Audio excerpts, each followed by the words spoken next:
Oh shit, River. I didn't hear you come in. Lucky. What are you doing here? Didn't Sherry text you? No. Oh, well, she let me in.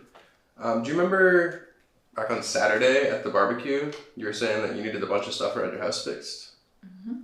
Well, I had the day off and I figured I'd come help. Really? Yeah. Oh, wow.